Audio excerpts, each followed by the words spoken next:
আসসালামু আলাইকুম। সবাইকে স্বাগতম কেবি স্কুলের আজকে অ্যাডমিশনের ক্লাস। আপনাদের সাথে আছি আমি নাফিজ ইসলাম এবং আজকে আমরা আলোচনা করব অ্যাডমিশনের বিন্যাস সমাবেশ নিয়ে। তো বিন্যাস সমাবেশ সম্পর্কে তো আমরা সবাই কম বেশি জানি। তো বিন্যাস সমাবেশ সম্পর্কে যদি আমাদের প্রথমে আলোচনা শুরু করতে হয় তাহলে আমাদেরকে দুইটা বিধি সম্পর্কে জানতে হবে। একটা হচ্ছে গণনার যোজন বিধি, একটা হচ্ছে গণনার গুণন বিধি। তো গণনার যোজন বিধিটা কি যদি আমি উদাহরণ দিয়ে বলি, ধরা যাক এই লোকটা একজন শিক্ষক, তিনি ক্যান্টিন থেকে কিছু একটা নিয়ে তারপর ক্লাসরুমে যাবেন। তো তার সামনে ক্যান্টিনে যাওয়ার জন্য রাস্তা খালি আছে একটা, দুইটা, তিনটা। আবার ক্যান্টিন থেকে ক্লাসরুমে যাওয়ার জন্য তার সামনে রাস্তা খালি আছে একটা, দুইটা, তিনটা। তো সে যদি প্রথম রাস্তাটা চুজ করে তাহলে সে ক্যান্টিনে পৌঁছালো। এখন তার সামনে রাস্তা খালি আছে ক্লাসরুমে যাওয়ার জন্য কয়টা? তিনটা। তাহলে এই রাস্তা দিয়ে গিয়ে তার ক্যান্টিনে যাওয়ার জন্য তিনটা রাস্তা খালি। তাহলে আমি ৩ লিখে ফেললাম। এবার সে মনে করলো সে দ্বিতীয় রাস্তা দিয়ে যাবে। তো যদি সে দ্বিতীয় রাস্তা দিয়েও যায় তাহলে তার সামনে এই ক্যান্টিনে পৌঁছানোর পর কয়টা রাস্তা খালি থাকবে? আবারও সেই একটা, দুইটা, তিনটা রাস্তা খালি থাকবে। তাহলে আমি এরপরে আরো তিনটা রাস্তা লিখে ফেললাম যে তার দ্বিতীয় রাস্তাটা চুজ করার পরে তার ক্যান্টিন থেকে ক্লাসরুমে যাওয়ার জন্য রাস্তা আছে ওর তিনটা। এবার সে যদি লাস্ট রাস্তাটা চুজ করে তারপর ক্যান্টিনে পৌঁছানোর পরে সে যদি আবারও সামনের দিকে তাকায় তাহলে তার সামনে রাস্তা খালি আছে কয়টা? একটা, দুইটা, তিনটা। মানে থার্ড রাস্তা দিয়ে গিয়ে সে যদি ক্যান্টিনের সামনে দাঁড়ায় তাহলে ক্যান্টিন থেকে ক্লাসরুমে যাওয়ার তার সামনে আরো তিনটা রাস্তা খালি। তাহলে এই তিনটাও লিখে ফেললাম। এখন তাহলে সে মোট কত উপায়ে তাহলে ক্লাসরুমে যেতে পারলো? এই যে এই উপায়গুলা এদেরকে আমি যোগ করে দিব না? তাহলে এই যে যোগ করে দিলাম এটাই হচ্ছে গণনার যোজন বিধি। অর্থাৎ আমাদের পরস্পর ইন্ডিপেন্ডেন্ট উপায়গুলোকে আমরা যখন পরস্পর যোগ করে দেই সেটা হচ্ছে গণনার যোজন বিধি। এখন এই সেম উদাহরণ দিয়ে আমরা কিন্তু গণনার গুণন বিধিটাকে লক্ষ্য করতে পারি। কিভাবে?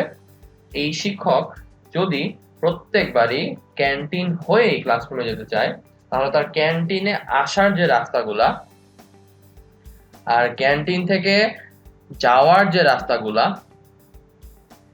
এরা সবাই ক্যান্টিনের উপর ডিপেন্ডেন্ট না, যে ক্যান্টিন থেকে আসছে ক্যান্টিন থেকে যাচ্ছে। এই যে মাঝখানে একটা জায়গাকে আমি সবসময় অতিক্রম করছি, এই জায়গার উপর তাহলে ডিপেন্ডেন্ট না বামের তিনটা রাস্তা আর ডান দিকের তিনটা রাস্তা। তাহলে সে ক্যান্টিনে আসতে পারে তিন উপায়ে আর ক্যান্টিন থেকে ক্লাসরুমে যেতে পারে আরো তিনটা উপায়। তো আমি এই তিনটা উপায়গুলা আসলে কি পরস্পর ডিপেন্ড করছে না প্রত্যেকবারই ক্যান্টিনে যাওয়ার জন্য? এই যে এই ক্যান্টিনের উপর যেহেতু এই রাস্তাগুলো ডিপেন্ড করছে তাহলে এই রাস্তাগুলোকে যদি আমি গুণ করে দেই তাহলে কিন্তু আমি আমার উত্তরটা পেয়ে যাই যে প্রত্যেকবার ক্যান্টিন হয়েই সে যদি ক্লাসরুমে যেতে চায় তাহলে সে ক্যান্টিনে আসার রাস্তা আর ক্যান্টিন থেকে বের হয়ে ক্লাসরুমে যাওয়ার রাস্তা তিনটা এই তিনটা রাস্তার উপর পরস্পর ডিপেন্ড করবে। এদেরকে গুণ করে দিলেই আমি কিন্তু মোট উপায় পেয়ে যাব। এই যে এই ক্যান্টিন হয়েই যাওয়া এই জিনিসটাকে আমি যদি প্রত্যেকবার মানে ম্যান্ডেটরি ধরে নেই তাহলে কিন্তু আমি গণনার গুণন বিধিটা অ্যাপ্লাই করতে পারছি। অর্থাৎ আমি ব্যাপারটাকে কিভাবে চিন্তা করছি তার উপর ডিপেন্ড করে কিন্তু গণনার যোজন বিধি আর গণনার গুণন বিধিটা অ্যাপ্লিকেবল হয়। যদি এরকম হয় যে আমি পরস্পর ইন্ডিপেন্ডেন্ট রাস্তাগুলো নিয়ে চিন্তা করছি তাহলে গণনার যোজন বিধি অ্যাপ্লাই হবে। আর যদি পরস্পর ডিপেন্ডেন্ট রাস্তাগুলো নিয়ে চিন্তা করছি তাহলে গণনার গুণন বিধি অ্যাপ্লাই হবে। আচ্ছা, তাহলে আমরা মোটামুটি গণনা করার জন্য যে বিধিগুলো সেগুলো বুঝে ফেললাম। এবার তাহলে আমরা বিন্যাসে চলে যাই। তো বিন্যাস কতগুলো জিনিস থেকে কিছু জিনিস নিয়ে সাজানো। অর্থাৎ আমি প্রথমে বাছাই করব, বাছাই করার পর তাদেরকে আমি আলাদা আলাদা ভাবে সাজাবো। তো ধরা যাক আমার কাছে তিনটা অক্ষর আছে এক্স ওয়াই জেড। এই তিনটা অক্ষর থেকে প্রত্যেকবারে আমি দুইটা করে অক্ষর নিব। তো তিনটা অক্ষর থেকে প্রত্যেকবারে দুইটা করে অক্ষর নিয়ে আমি কতভাবে সাজাতে পারি সেটা আমাকে বের করতে হবে।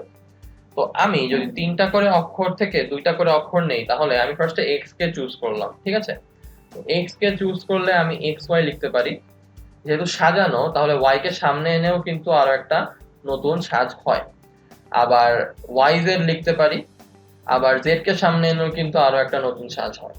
আবার আমি এক্স জেড ও লিখতে পারি, তাহলে এই ক্ষেত্রে জেড কে সামনে এনেও কিন্তু আরো একটা নতুন সাজ হয়। তাহলে আমার মোট সাজ হলো কয়টা? একটা, দুইটা, তিনটা, চারটা, পাঁচটা, ছয়টা। অর্থাৎ আমি এই 3টা অক্ষর থেকে প্রত্যেকবারে 2টা অক্ষর নিয়ে এই 6টাকে পাই। তাহলে এই সাজানোর উপায় হচ্ছে আমার টোটাল 6টা। তো এখানে আমার 3টা অক্ষর থেকে 2টা অক্ষর নিতে হলো, এই জন্য আমরা ম্যানুয়ালি করে করে বের করতে পারলাম।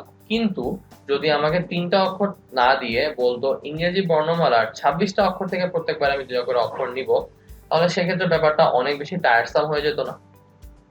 তো তখন কি আমরা গুনে গুনে বের করতাম? অবশ্যই না। সেই ক্ষেত্রে আমরা একটা ফর্মুলা ইউজ করতাম। সেই ফর্মুলাটা হচ্ছে আমার এনপিআর। তো এনপিআর এর মানে হচ্ছে n ফ্যাক্টোরিয়াল ডিভাইডেড বাই হচ্ছে n minus r whole factorial. এখন ফ্যাক্টোরিয়াল জিনিসটা কি? এই ফ্যাক্টোরিয়ালটা হলো আমার 1 থেকে শুরু করে যত ফ্যাক্টোরিয়াল বের করব সেই পর্যন্ত সংখ্যাগুলার গুণফল। কোন ধরনের সংখ্যা হবে? সবগুলা ন্যাচারাল নাম্বার হবে। তাহলে 1 থেকে n পর্যন্ত সংখ্যাগুলো কিরকম আসবে? 2, 3 এরকম করতে করতে আগাতে থাকবে। এই সবগুলাকে আমরা গুণ করে দিব। অর্থাৎ ব্যাপারটা আসবে হচ্ছে 1 ইনটু 2 ইনটু 3 ইনটু 4 ইনটু 5 এরকম করতে করতে ইনটু হচ্ছে n পর্যন্ত। তাহলে আমি পাবো হচ্ছে n ফ্যাক্টোরিয়াল। এখন আমি কিন্তু n ফ্যাক্টোরিয়ালকে অন্যভাবেও লিখতে পারি। কিরকম? আমি কিন্তু লিখতে পারি n factorial is equal to হচ্ছে n ইনটু হচ্ছে n মাইনাস 1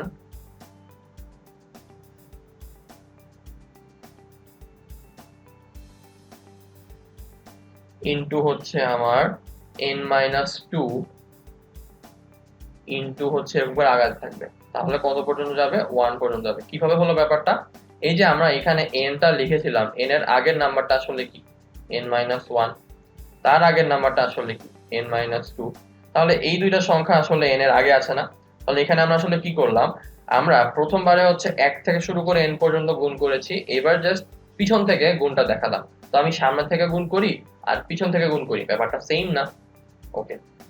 তো তাহলে কেন বললাম? তো ধরা যাক আমি লিখতে চাই হচ্ছে 5 ফ্যাক্টোরিয়াল। তার মানে ব্যাপারটা কিরকম আসবে? 5 ইনটু 4 ইনটু হচ্ছে 3 ইনটু 2 ইনটু হচ্ছে 1। তো এখানে আমি যদি 5 টাকে রেখে দেই তাহলে এতটুকু আসলে কি 4 থেকে 1 পর্যন্ত সংখ্যাগুলোর গুণফল না? তাহলে এটাকে আমি লিখতে পারি না হচ্ছে 5 ইনটু 4 ফ্যাক্টোরিয়াল? আবার আমি যদি চাই এই 5 ইনটু 4 লিখে আমি যদি এতটুকু নেই আবার, তাহলে এটাকে আবার কি লেখা যায়? 3 ফ্যাক্টোরিয়াল লেখা যায় না, কারণ 3 থেকে 1 পর্যন্ত সংখ্যাগুলোকে গুণ করলো। তাহলে এই যে n ফ্যাক্টোরিয়ালটা সেটাকে আমি লিখতে পারি না যে n factorial is equal two n into হচ্ছে n মাইনাস 1 ফ্যাক্টোরিয়াল। এই যে 5 ইনটু হচ্ছে 5 মাইনাস 1 মানে 4 ফ্যাক্টোরিয়ালের মতো করে। আবার n ফ্যাক্টোরিয়াল ইনটু হচ্ছে n into n minus 1 into হচ্ছে n মাইনাস 2 ফ্যাক্টোরিয়াল লেখা যায় না? তো আমরা কি তাহলে বুঝতে পারলাম ট্রিকটা আসলে কি? এইভাবে আমরা কেন ভাঙাচ্ছি? কারণ এইভাবে ভাঙানোর ফলে আমরা পরবর্তীতে অনেক কিছুকে ইজিলি এক্সপ্লেইন করতে পারবো। এখন এই ফ্যাক্টোরিয়াল গুলা প্রত্যেকটার ভ্যালু আমরা ক্যালকুলেটর দিয়ে বের করতে পারি, বাট হিসাবের সুবিধার জন্য আমাদেরকে কিছু ফ্যাক্টোরিয়ালের ভ্যালু অলওয়েজ মুখস্থ রাখতে হবে। তো সেগুলো কোন ফ্যাক্টোরিয়ালের ভ্যালু? চলুন তাহলে আমরা একটু দেখে নেই। ফার্স্ট অফ অল আসি হচ্ছে আমার 1 ফ্যাক্টোরিয়াল। তাহলে 1 ফ্যাক্টোরিয়ালের ভ্যালু হচ্ছে 1। দেন আছে 2 ফ্যাক্টোরিয়াল। তো 1 ইনটু 2 দ্যাট মিন্স এটার ভ্যালু আসবে 2। 3 ফ্যাক্টোরিয়াল 1 2 3 এটা আসবে হচ্ছে 6। 4 ফ্যাক্টোরিয়াল 1 2 3 4 এটা আসবে হচ্ছে আমার 24। 5 ফ্যাক্টোরিয়াল এটা আসবে হচ্ছে 1 2 3 4 5 গুণ করলে আসবে 120। 6 ফ্যাক্টোরিয়াল 1 2 3 4 5 6 এটা আসবে আমার হচ্ছে 720। 7 ফ্যাক্টোরিয়াল এটা আমার আসবে হচ্ছে 1 থেকে শুরু করে 7 পর্যন্ত যদি গুণ করি তাহলে আমার আসবে হচ্ছে 5040। আর 8 ফ্যাক্টোরিয়াল এটা আমার আসবে 1 থেকে শুরু করে 7 ইনটু হচ্ছে 8 এটা আসবে হচ্ছে আমার 40320। এই যে এই ভ্যালুগুলাকে আমরা চেষ্টা করব মুখস্থ রাখার। তাহলে অনেকগুলা ম্যাথ আমরা ইজিলি মুখে মুখে করে ফেলতে পারবো। তো আশা করি আপনারা এই ফ্যাক্টোরিয়ালের ভ্যালুগুলো মুখস্থ রাখবেন। তো চলুন তাহলে এবার আমরা আমাদের অ্যাকচুয়াল যে প্রবলেমটা সেই প্রবলেমে ফিরে যাই। যে 26টা অক্ষর দিয়ে আমাকে যদি বলে এখান থেকে 2টা অক্ষর চুজ করে সেখান থেকে কতভাবে আমি সাজাতে পারি। তো তাহলে আমার এইখানে এই যে NPR যে বলছিলাম, এটার মানে হচ্ছে আমি n সংখ্যক জিনিস থেকে r সংখ্যক জিনিসকে নিয়ে সাজাবো। তো কোশ্চেনটা ছিল 26টা অক্ষর থেকে 2টা অক্ষর নিয়ে কতভাবে সাজাতে পারি। তো 26টা অক্ষর থেকে 2টা অক্ষর নিয়ে সাজাতে পারি কত হবে, তাহলে এখানে n এর ভ্যালু কত আসবে, n এর ভ্যালু আসবে হচ্ছে 26 আর r এর ভ্যালু আসবে হচ্ছে 2, তাহলে আমার অ্যান্সার আসবে হচ্ছে 26p2। তো আমরা কিন্তু চাইলে এই ম্যাথটাও এই প্রসেসে করতে পারি। তো এখানে আমরা কি করেছিলাম যে 3টা অক্ষর থেকে 2টা অক্ষর নিয়ে সাজাচ্ছিলাম, তাহলে 3টা অক্ষর থেকে 2টা অক্ষর নিয়ে সাজালাম, অ্যান্সারটা আসবে হচ্ছে আমার 6। কিভাবে আসলো, তো এটাকে যদি ভাঙাই তাহলে আসবে 3 factorial divided by 3 minus 2 factorial, তার মানে 6 ডিভাইডেড বাই 1 ফ্যাক্টোরিয়াল, তার মানে হচ্ছে 6। তো আশা করি আমরা মোটামুটি ব্যাপারটা ক্লিয়ার। ওকে, তাহলে এবার আমরা একটা অ্যাকচুয়াল ম্যাথ দেখে নিই। তো এখানে বলেছে যে ডটার শব্দটির বর্ণগুলি নিয়ে কতগুলো শব্দ গঠন করা যাবে। তো আমরা আগে চেক করি ডটার শব্দটিতে অক্ষর কয়টা আছে। তো ডটার শব্দটিতে আমার অক্ষর আছে হচ্ছে 1 2 3 4 5 6 7 8। তো 8টা অক্ষর আছে এখানে, 8টাই ভিন্ন ভিন্ন অক্ষর না। তো 8টা অক্ষর থেকে 8টা অক্ষরই নিয়ে আমি কতভাবে সাজাতে পারি, 8p8 উপায়ে। তাহলে 8p8 মানে হচ্ছে আমার 8 factorial divided by 8 minus 8 whole factorial, তার মানে হচ্ছে 40320 ডিভাইডেড বাই 0 ফ্যাক্টোরিয়াল, আর এই 0 ফ্যাক্টোরিয়ালের ভ্যালু হচ্ছে আমার 1। তাহলে আমার অ্যান্সারটা আসছে হচ্ছে 40320। আশা করি ম্যাথটা আমরা বুঝতে পারলাম। ওকে, চলুন তাহলে এবার আমরা পরের স্লাইডে চলে যাই। তো এবার আমরা শিখবো হচ্ছে একই জিনিস যদি একাধিকবার আসে তাহলে আমরা সেটাকে কিভাবে বিন্যাস করব। তো আমার কাছে যদি n সংখ্যক টোটাল জিনিস থাকে, এর মধ্যে আমার p সংখ্যক জিনিস হচ্ছে এক জাতীয়, আবার q সংখ্যক জিনিস হচ্ছে এক জাতীয়, আবার r সংখ্যক জিনিস হচ্ছে এক জাতীয়। তো এই টোটাল জিনিসের সংখ্যা হচ্ছে আমার n। তাহলে এদেরকে আমরা বিন্যাস করতে পারবো, বা এদের বিন্যাস সংখ্যা হবে হচ্ছে n factorial divided by p factorial q factorial r factorial, অর্থাৎ যতগুলা জিনিস রিপিট থাকবে তত ফ্যাক্টোরিয়াল দিয়ে টোটাল ফ্যাক্টোরিয়ালকে আমরা ভাগ করে দিব। তাহলে একটা উদাহরণ দেখে নেই। এখানে বলেছে যে রাজশাহী শব্দটার বর্ণগুলি নিয়ে কতগুলি শব্দ গঠন করা যাবে। তো আমরা যদি রাজশাহী শব্দটাকে লিখি তাহলে লিখতে পারবো RAJSHAI। তো আমরা দেখতে পাচ্ছি এখানে আমার অক্ষর আছে হচ্ছে 5 আর 3 এ 8টা টোটাল অক্ষর, তার মানে হচ্ছে আমার 8টা।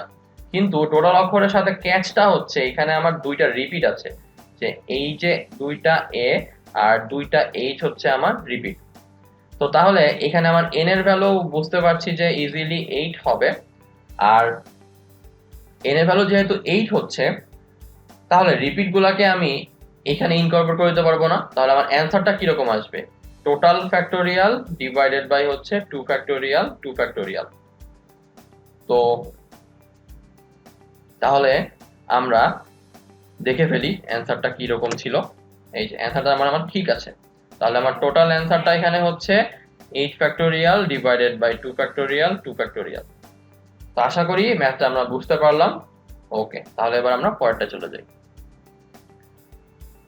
তো এবার আমাকে বলেছে যে ডাইরেক্টর শব্দটার বর্ণগুলো দিয়ে কতভাবে সাজানো যাবে। তো ডাইরেক্টর শব্দটার অক্ষর আছে কয়টা সেটা আমরা গুনে ফেলি, 1 2 3 4 5 6 7 8। তো চেক করি এবার রিপিট আছে কিনা। ডি কি 2টা আছে, নাই। আই কি 2টা আছে, না। আর কিন্তু 2টা আছে, এই একটা আর এই একটা আর। এছাড়া আর কি কোনো রিপিট আমরা দেখতে পাচ্ছি, না। তাহলে বর্ণগুলোকে কতভাবে সাজানো যাবে আসলে, 8 ফ্যাক্টোরিয়াল ডিভাইডেড বাই হচ্ছে রিপিট ফ্যাক্টোরিয়াল মানে 2 ফ্যাক্টোরিয়াল। আচ্ছা, এবার আমাকে বলেছে যে স্বরবর্ণগুলোকে একত্রে রেখে কতভাবে সাজানো যাবে। তো স্বরবর্ণ মানে হচ্ছে ভাওয়েলস। তো director D I R E C T O R. তাহলে এখানে ভাওয়েল আছে হচ্ছে আমার 3টা। তো স্বরবর্ণগুলোকে যদি আমি একত্রে রাখতে চাই তাহলে এই 3টা অক্ষরকে আমি একত্রে রাখবো।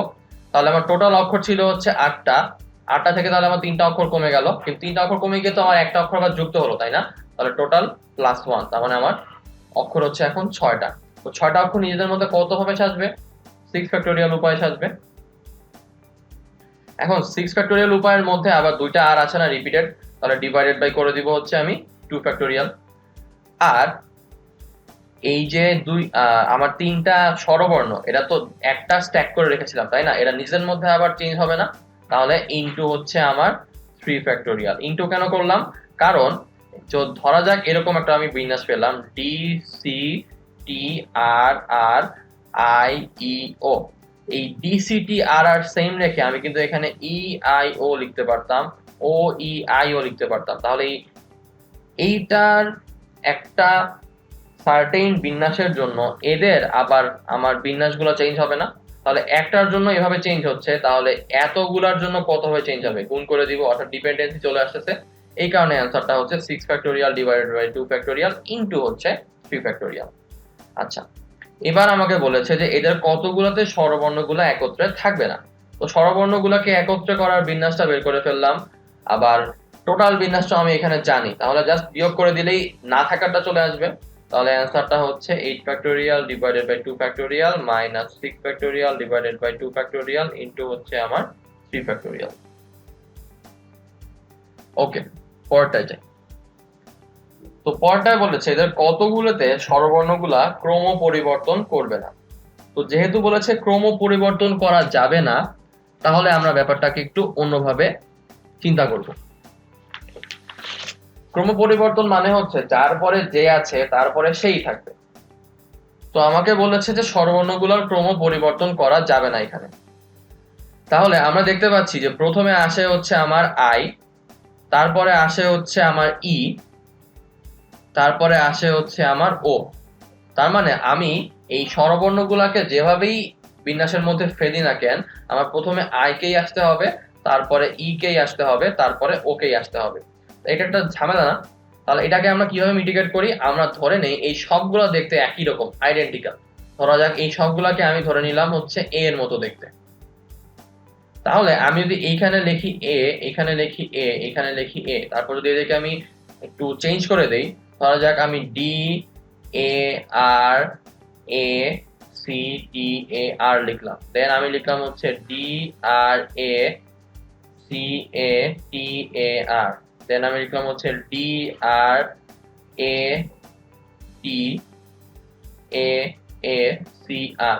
তো এ এর পরে এ আসতেছে, দেন এ আসছে, তার মানে আমি যেখানে এই জায়গায় বসাই না কেন আমার ক্রমটা তো চেঞ্জ হচ্ছে না। যা দেখতেছি দেখে মনে হচ্ছে যে এর পরে এ, তারপরে হচ্ছে এ আসতেছে। তাহলে আমি তাদেরকে যদি একই ধরে নেই তাহলে কিন্তু আমার জন্য ইজি হয়ে যায়, যে তখন তাদের ক্রমটা কিন্তু আর পরিবর্তিত হচ্ছে না। তো এই কারণে আমরা ধরে নিব এদের সবগুলোর চেহারা হচ্ছে সেম। তো চেহারা যদি সেম ধরে নেই তাহলে এক্সট্রা রিপিট চলে আসবে না, একটা 3টা রিপিট চলে আসবে। তাহলে আমার ডাইরেক্টর শব্দের মধ্যে অলরেডি 2টা রিপিট ছিল, আর এখন হচ্ছে 3টা রিপিট এক্সট্রা যুক্ত হচ্ছে। তাহলে আমার অ্যান্সারটা কি আসবে? 8 factorial divided by 2 factorial into হচ্ছে এই 3টা রিপিট, মানে হচ্ছে 3 ফ্যাক্টোরিয়াল। আশা করি ম্যাথটা আমরা বুঝতে পেরেছি। পরেরটায় যাই। পরেরটায় বলেছে কতগুলোতে আই সর্বদা ই এর আগে থাকবে, তার মানে হচ্ছে আই আর ই এরা ক্রম পরিবর্তন করবে না। তাহলে এদেরকে আমি এখন রিপিট ধরে নিব এর ওর মতো করে। তাহলে এটার অ্যান্সার কি আসবে? টোটাল ফ্যাক্টোরিয়াল মানে 8 ফ্যাক্টোরিয়াল ডিভাইডেড বাই 2 ফ্যাক্টোরিয়াল নরমালটা ইনটু নিচে হচ্ছে এদের যেহেতু আমি স্থান পরিবর্তন ক্রম পরিবর্তন করছি না, তাহলে এখানে একটু 2 ফ্যাক্টোরিয়াল করে দিব। আচ্ছা, পরেরটায় বলেছে কতগুলোতে আই ই এর আগে থাকবে, তার মানে ই এটার আগে হচ্ছে আই থাকবে, আর ই ও এর আগে থাকবে। তাহলে ই থাকতেছে হচ্ছে ও এর আগে। তো তার মানে ব্যাপারটা আসলে কি দাঁড়াচ্ছে? আই মানে ইটা হচ্ছে ডিপেন্ড করতেছে আই এর উপর, আবার ওটা হচ্ছে ডিপেন্ড করতেছে ই এর উপর। তার মানে অ্যাকচুয়ালি ব্যাপারটা আই ই ও এই সিরিয়াল মেইনটেইন করবে না। তো ব্যাপারটা কি প্রথমটার মতো না যে স্বরবর্ণগুলো ক্রম পরিবর্তন করবে না। তাহলে আমার অ্যান্সারটা কি আসবে? 8 factorial divided by 2 factorial into হচ্ছে 3 ফ্যাক্টোরিয়াল। তো আশা করি ম্যাথটা আমরা বুঝতে পারলাম। ওকে, তাহলে এবার আমরা পরেরটা চলে যাই। তো তো পরটায় বলেছে যে ডাইরেক্টর শব্দটার বর্ণগুলো থেকে কিভাবে সাজানো যায় যাতে ডি সব সময় আমার শুরুতেই থাকবে। তো ডাইরেক্টর শব্দটার মধ্যে অক্ষর ছিল কয়টা? 8টা অক্ষর ছিল। তো আমি তাহলে 8টা বক্স বানাই।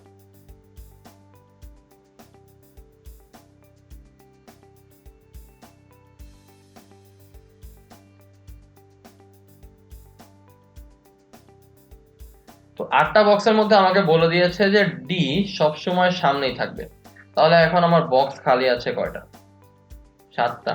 অক্ষর খালি আছে কয়টা? 7টা। তো 7টা অক্ষর সাথে যায় কতভাবে বুঝতে পারে? 7 ফ্যাক্টোরিয়াল উপায় বুঝতে পারে। এর মধ্যে আবার দুইটা রিপিট না? আর তাহলে কি করব? ডিভাইডেড বাই 2 ফ্যাক্টোরিয়াল করে দিব। তার মানে আমার অ্যানসারটা হচ্ছে 7 ফ্যাক্টোরিয়াল ডিভাইডেড বাই 2 ফ্যাক্টোরিয়াল। বুঝতে পেরেছি আশা করি। ওকে, তাহলে এবার আমরা পরেরটায় যাই। বলছে যে সবসময় ডি থাকবে শুরুতে এবং আর থাকবে হচ্ছে শেষে। তাহলে আবারও 8টা বক্স।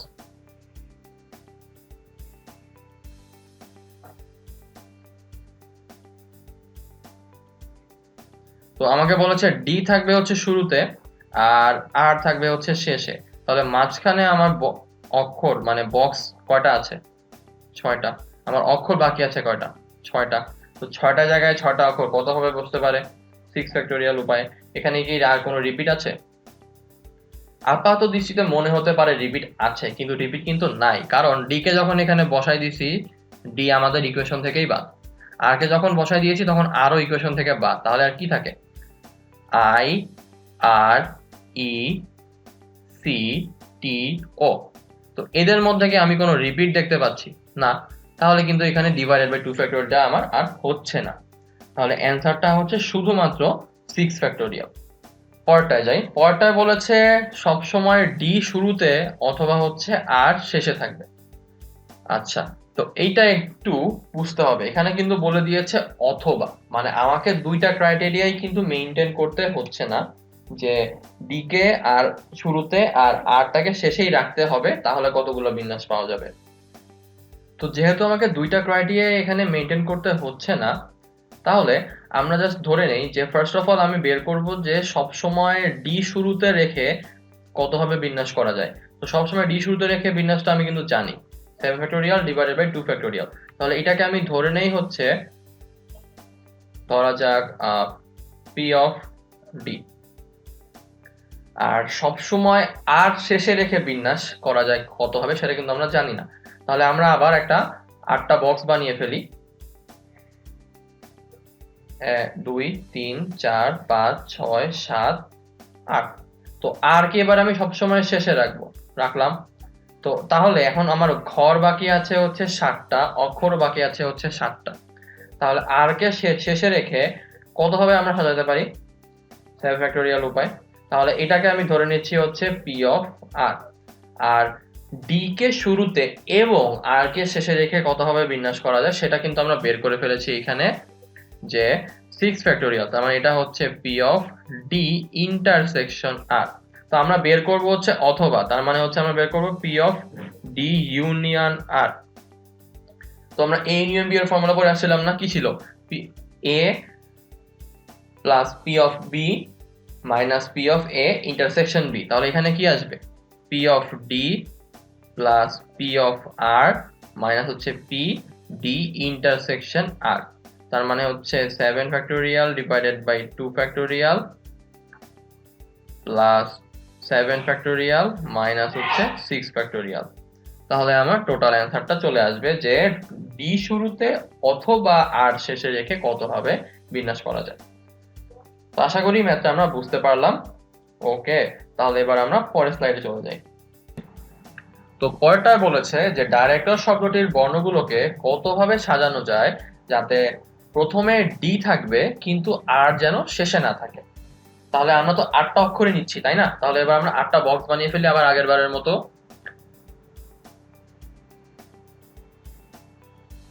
2 3 4 5 6 7 8। তো প্রথমে ডি থাকবে, তাহলে প্রথমে ডি কে বসাই দেই। তাহলে আমার কিন্তু একটা বক্স হুকড।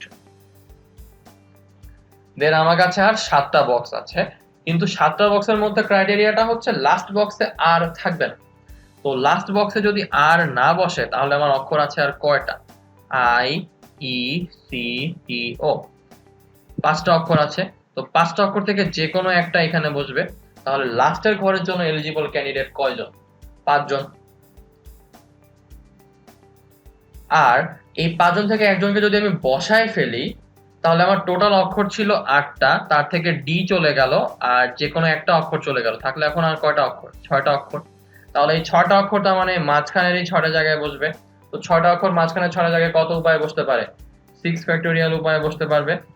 কিন্তু প্রবলেমটা হচ্ছে 6 ফ্যাক্টোরিয়ালের মধ্যে এই দুইটা আর পড়ে যাচ্ছে না। তাহলে অ্যাকচুয়ালি আমার বিন্যাস সংখ্যাটা কত আসবে? 6 ফ্যাক্টোরিয়াল ডিভাইডেড বাই 2 ফ্যাক্টোরিয়াল। আর এই লাস্টের ঘরের 5টা এখানে আমরা গুণ করে দিব, ইনটু হচ্ছে 5। তাহলে আমার অ্যান্সার হচ্ছে 6 factorial divided by 2 factorial into হচ্ছে আমার 5। তো আশা করি ম্যাথটা আমরা বুঝতে পেরেছি। চলুন তাহলে পরেরটা চলে যাই।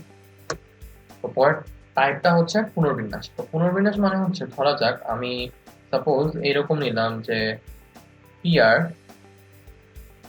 এই শব্দটাকে আমি কতভাবে বিন্যাস করতে পারি? 4 ফ্যাক্টোরিয়াল উপায়ে বিন্যাস করতে পারি। এখন আমি যদি চাই যে পিআর শব্দটাকে কত উপায়ে পুনর্বিন্যাস করা যায়, তার মানে হচ্ছে এই পিআর নিজেই তো তার বিন্যাসের একটা অংশ, তাই না? একটা বিন্যাস। তো পুনর্বিন্যাস হবে হচ্ছে 4 ফ্যাক্টোরিয়াল মানে হচ্ছে 24 মাইনাস হচ্ছে 1। এই যে এই নিজের বিন্যাসটা আমি বাদ দিয়ে যদি দেই, সেটা হবে আমার হচ্ছে পুনর্বিন্যাস সংখ্যা। কিন্তু এটা যে সবসময় -1 হবে তা কিন্তু না। তো যদি আমি বলতাম যে পিআর শব্দটার কতভাবে বিন্যাস করা যায়, যেখানে প্রত্যেকবার শুরুতে হচ্ছে আর থাকে। তো শুরুতে যদি আর থাকে, তাহলে 4টা ঘরের মধ্যে একটা ঘর কিন্তু ফিক্সড, এখানে আর বসবে। তাহলে বাকি থাকে আর হচ্ছে 3টা ঘর। তো এই 3টা ঘরের মধ্যে 3টা অক্ষর কতভাবে বসতে পারে? 3 ফ্যাক্টোরিয়াল উপায়ে। তার মানে অ্যান্সারটা আমার হচ্ছে 6। এখন এখানে কিন্তু আর -1টা হবে না, কারণ আমি তো এই পিআর এখানে কিন্তু শুরুতে আর নাই। তাহলে কিন্তু আমার একটা বিন্যাস নতুন বিন্যাসের মধ্যে পড়ছে না, এই কারণে এখানে -1টা হচ্ছে না। অ্যান্সারটা আমার হচ্ছে 6। তো আশা করি পুনর্বিন্যাসটা আমরা বুঝতে পারলাম। তাহলে চলুন ম্যাথ করে ফেলি একটা। তো এখানে বলেছে স্বরবর্ণগুলোর স্থান পরিবর্তন না করে পারমুটেশন শব্দটার অক্ষরগুলিকে কতভাবে পুনর্বিন্যাস করা যায়। তো আমি যদি পারমুটেশন শব্দটার অক্ষরগুলো কি লিখি, তাহলে আমার আসবে হচ্ছে E E R M U T A E I O N. তো আমার এখানে আমরা দেখতে পাচ্ছি শুধুমাত্র টি আছে হচ্ছে ডাবল, এছাড়া আমার অক্ষর আছে 1 2 3 4 5 6 7 8 9 10 11। তাহলে আমার টোটাল অক্ষর আছে হচ্ছে 11টা। তো 11টা অক্ষরের মধ্যে আমার আছে হচ্ছে টি 2টা। এখন স্বরবর্ণ মানে ভাওয়েল কয়টা আছে? ভাওয়েল আছে হচ্ছে 1 2 3 4 5টা। তাহলে ভাওয়েল আছে হচ্ছে 5টা, তাহলে কনসোনেন্ট থাকবে হচ্ছে আমার 6টা। তো যেহেতু আমি ভাওয়েলগুলোর স্থান পরিবর্তন করব না, তাহলে এই 5টা অক্ষরকে আমি হাত দিব না। তাহলে আমি কয়টা অক্ষরকে চেঞ্জ করব? 6টা অক্ষরকে। তাহলে 6টা অক্ষরকে আমি কতভাবে সাজাতে পারি? 6 ফ্যাক্টোরিয়াল উপায়ে। এখন এখানে যেহেতু আবার 2টা রিপিট আছে, 2টা টি, তাহলে কি করব? ডিভাইডেড বাই 2 ফ্যাক্টোরিয়াল করে দিব। তাহলে আমার অ্যান্সারটা হচ্ছে 360। তো এটা হচ্ছে আমার বিন্যাস সংখ্যা। তাহলে পুনর্বিন্যাস সংখ্যা কত আসবে? 360 মাইনাস 1, তার মানে হচ্ছে 359। ওকে, তাহলে এবার আমরা পরেরটা চলে যাই। তো পরেরটায় বলেছে আই কে সর্বদা প্রথমে রেখে পারমিউটেশন শব্দটার অক্ষরগুলোকে কতভাবে পুনর্বিন্যাস করা যায়। তো আই কে যেহেতু সবসময় প্রথমে রাখছি, তাহলে আমার পারমিউটেশন শব্দটার মধ্যে অক্ষর আছে আমার কয়টা? টোটাল 11টা। 11টার মধ্যে একটা ঘর আই দিয়ে বুকড। আমার তো আই আর নাই, তাই না? তাহলে এখানে আমার এখন ঘর আছে হচ্ছে 10টা, অক্ষর আছে হচ্ছে 10টা, যার মধ্যে হচ্ছে আমার 2টা হচ্ছে টি। তাহলে 10টা অক্ষরকে নিজেদের মধ্যে কতভাবে সাজাতে পারি? 10 ফ্যাক্টোরিয়াল উপায়ে। আর যেহেতু 2টা টি রিপিট, তার মানে হচ্ছে ডিভাইডেড বাই 2 ফ্যাক্টোরিয়াল। তো এখানে কিন্তু আর -1টা হবে না, কারণ কি? কারণ আই কে প্রথমে রেখে যে বিন্যাসটা, সেটা কিন্তু আমার এখানে নাই। কারণ পারমুটেশন নিজেই শুরু হয় হচ্ছে পি দিয়ে, তার মানে আই কিন্তু শুরুতে নাই।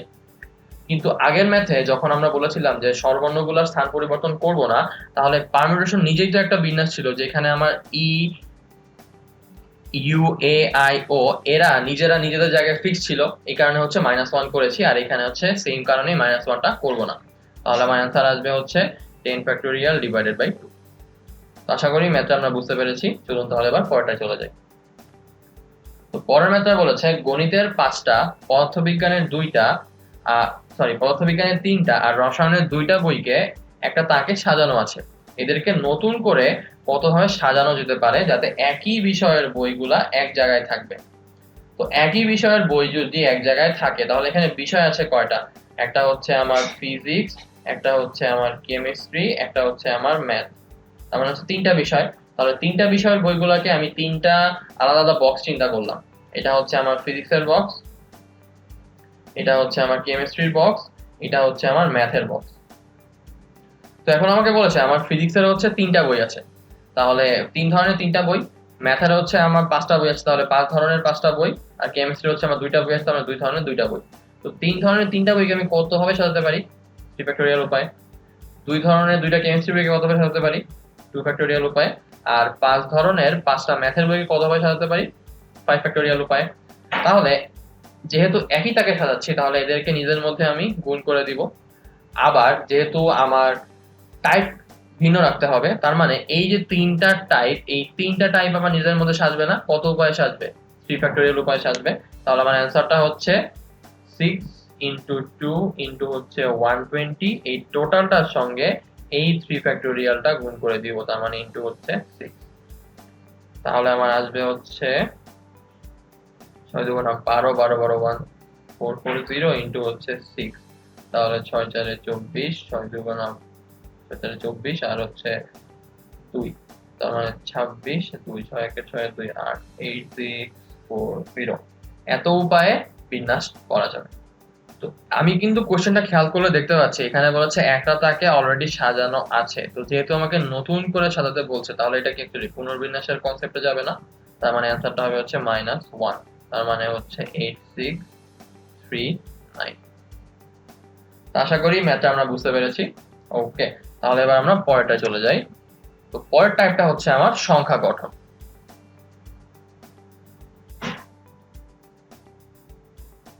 তো এখানে বলেছে যে 3 5 7 8 9 অঙ্কগুলো একবার মাত্র ব্যবহার করে 4 অঙ্ক বিশিষ্ট কতগুলি সংখ্যা গঠন করা যাবে। তো যেহেতু আমাকে বলেছে যে 4 অঙ্ক বিশিষ্ট সংখ্যা আমি গঠন করতে চাই, তাহলে আমি এখানে 4টা বক্স বানিয়ে ফেলি।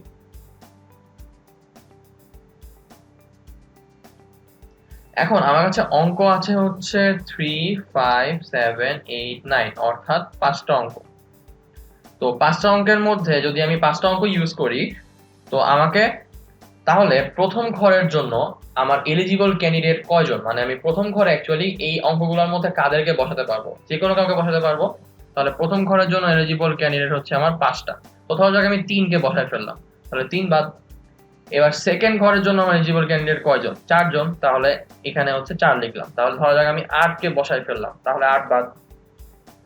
তাহলে এখন থার্ড ঘরের জন্য এলিজিবল ক্যান্ডিডেট কয়জন? 5 7 9, অর্থাৎ 3 জন। তাহলে ধরা যাক আমি 9কে বসায় ফেললাম, তাহলে 9 বাদ। এবার লাস্ট ঘরের জন্য এলিজিবল ক্যান্ডিডেট কয়জন? 2 জন, তাহলে এখানে 2 বসাই দিলাম। এখন এদেরকে যদি আমি গুণ করে দেই তাহলে হচ্ছে আমার অ্যান্সারটা শূন্যের মতো চলে আসবে। তাহলে 5 4 20 আর এখানে হচ্ছে 6, তার মানে হচ্ছে অ্যান্সার 120। তাহলে 4 অঙ্ক বিশিষ্ট সংখ্যা গঠন করা যাবে হচ্ছে 120টা। ওকে, এবার আমাকে বলেছে যে পরেরটায় 4 অঙ্ক বিশিষ্ট সংখ্যা গঠন করব, ঠিক আছে, কিন্তু সংখ্যাগুলোকে এবার বিজোড় হতে হবে। তো যদি বিজোড় হতে হয় তাহলে লাস্ট ঘরটা আমার ফিক্স হয়ে গেল না কাইন্ড অফ, কারণ লাস্ট ঘরে কিন্তু এবার আমি যে কোনো সংখ্যাই বসাতে পারবো না।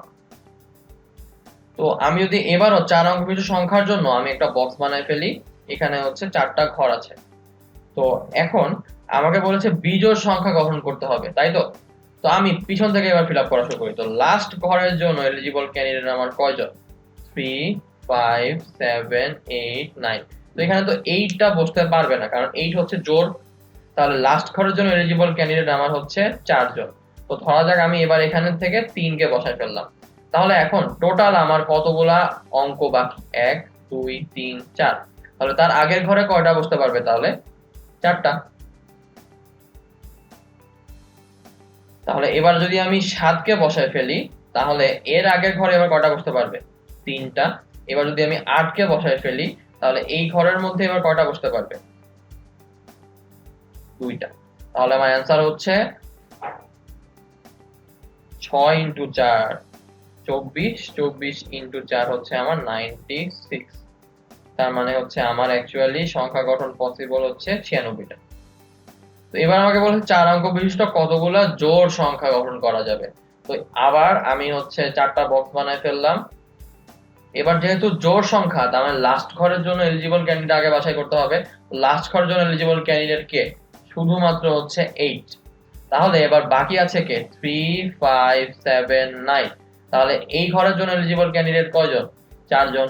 এই ঘরের জন্য এলিজিবল ক্যান্ডিডেট কয়জন? 1 কমে যাবে, তাহলে 3 জন। এই ঘরের জন্য এলিজিবল ক্যান্ডিডেট কয়জন? আরো 1 কমে যাবে, মানে হচ্ছে 2 জন। তাহলে আমার অ্যানসারটা হচ্ছে 2 into 3 মানে 6 into 4 তার মানে 24। তাহলে জোড় সংখ্যা গঠন করা যাবে 24টা, বিজোড় সংখ্যা গঠন করা যাবে 96টা, আর 4 অঙ্ক বিশিষ্ট অ্যাজ এ হোল সংখ্যা গঠন করা যাবে 120টা। ওকে, পরের স্লাইডে চলে যাই। তো পরের স্লাইডে আমাকে বলেছে যে 3 5 7 8 9 অঙ্কগুলো একবার মাত্র ব্যবহার করব, কিন্তু 4 অঙ্ক বিশিষ্ট আমাকে 5 দিয়ে বিভাজ্য সংখ্যা গঠন করতে হবে। তো কোন সংখ্যা যদি 5 দিয়ে বিভাজ্য হয় তাহলে তার বৈশিষ্ট্য কি হবে? তার একক স্থানীয় অঙ্কে 5 অথবা 0 থাকতে হবে। তো যেহেতু আমি 4 অঙ্কের সংখ্যাই গঠন করছি, তাহলে আবারও আমি 4টা বক্স বানিয়ে ফেললাম। এখন যেহেতু 5 দিয়ে বিভাজ্য হতে হবে, তাহলে এই ঘরের মধ্যে হয় 5 বসবে, না হলে 0 বসবে। কিন্তু এখানে তো 0 নাই, শুধুমাত্র 5 আছে। তাহলে 5টাকে আমি বসাই দিই। তাহলে এই ঘরের জন্য 5 বসে গেল। তাহলে আমার ঘর বাকি আছে আর 3টা, আর অঙ্ক আছে কয়টা? 1 2 3 4। তাহলে এই ঘরের জন্য এলিজিবল ক্যান্ডিডেট কয়জন? 4 জন। এই ঘরের জন্য 1 কমে যাবে, 3 জন। এই ঘরের জন্য আরো 1 কমে যাবে, মানে 2 জন। তাহলে 5 দ্বারা বিভাজ্য সংখ্যা কত? 6 ইনটু হচ্ছে 4, তার মানে হচ্ছে 24টা। তো আশা করি ম্যাথটা আমরা বুঝতে পারলাম। ওকে, এবার পরেরটায় যাই। পরেরটায় বলেছে 4000 এর চেয়ে বড় সংখ্যা কিন্তু 5000 এর চেয়ে ছোট সংখ্যা গঠন করতে হবে। তো এবার কিছু জিনিস আমাদের মাথায় রাখতে হবে। 4000 এর চেয়ে বড় কিন্তু 5000 এর চেয়ে ছোট সবগুলো সংখ্যাই কি এই 4টা অঙ্কের মধ্যেই সীমাবদ্ধ থাকবে না? তাহলে আমি এবারও কিন্তু 4টা বক্সই বানিয়ে ফেললাম। এখন আমাকে জানতে চেয়েছে 4000 এর চেয়ে বড়। তাহলে 4000 এর চেয়ে বড় সংখ্যাটা কি? 4001 হতে পারে।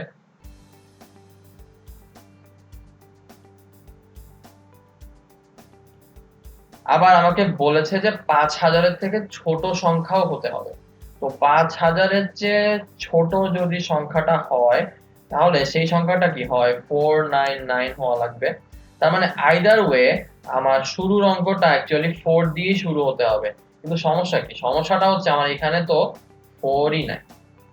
তাহলে ফার্স্ট এর ঘরটায় আমি ফিল আপ করতে পারছি না।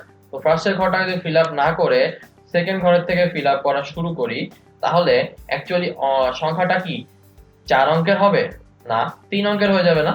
তো 3 অঙ্কের সংখ্যা যদি হয়ে যায়, তাহলে কতগুলি সংখ্যা অ্যাকচুয়ালি গঠন করা যাবে 4 অঙ্কের? একটাও করা যাবে না। তাহলে অ্যানসার হচ্ছে 0টা। ওকে, আশা করি আমরা ম্যাথটা বুঝতে পেরেছি। এবার আমি যদি সেম ম্যাথটা জাস্ট যদি বলে দেই যে আমি 4000 এর থেকে বড় কিন্তু 5000 এর থেকে ছোট না দিয়ে আমি বললাম এবার যে আমি 5000 এর থেকে বড় কিন্তু 7000 এর থেকে ছোট সংখ্যা চাই।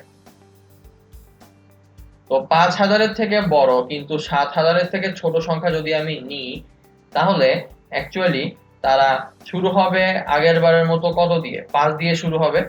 তো 5 দিয়ে যদি শুরু হয়, তার মানে হচ্ছে 5000 এর থেকে বড় সংখ্যাটা হচ্ছে 5001, আর 7000 এর থেকে একদম নিয়ারেস্ট ছোট সংখ্যাটা হচ্ছে 699।